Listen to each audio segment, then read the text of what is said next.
We've had two major protests this week, major marches and demonstrations involving thousands of Calgarians. And I have to tell you, when I watch this, I have so many conflicting feelings. For 3 months now, I've been standing up here talking about social distancing and the need to not have mass gatherings.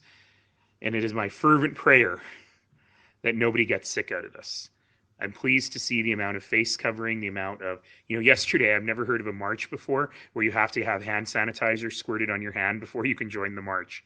With that, I have been happy to see how people have been trying hard to look after the health of one another. And, I know a lot of people who may be worried or not worried about COVID are saying, well, how come they get to march in groups bigger than 50, but I can't have more than 50 people in my backyard? And ultimately, we all do what we can do to balance off what is needed to protect the public health, but also to protect people's rights and people's need to talk at this time. And so yesterday, it was the biggest protest I've ever seen. But I kept hearing words like love and understanding and listening, interspersed with words like action and change and justice. And for me, that is what really makes a difference here. In the case of someone who can't have a funeral, look, it's so hard, right? It's so hard. I can tell you have a Zoom funeral. I can tell you do the celebration of life by video. How do you do that without hugging your grandma if you've lost your grandfather? But at the same time, we got to protect grandma. And this is the real thing we have to remember, is that following these rules is actually an act of love for the community. It's not an act of fear.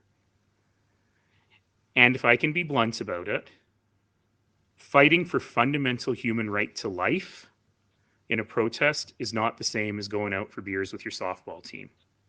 And I think Calgarians are smart enough and compassionate enough and thoughtful enough to understand the difference. We have to be unbelievably careful. Now, I could go on about how it was outdoors, how most people were masked, how the risk of transmission, even in a big group like that, is low, but there's definitely a risk there. There's absolutely a risk there.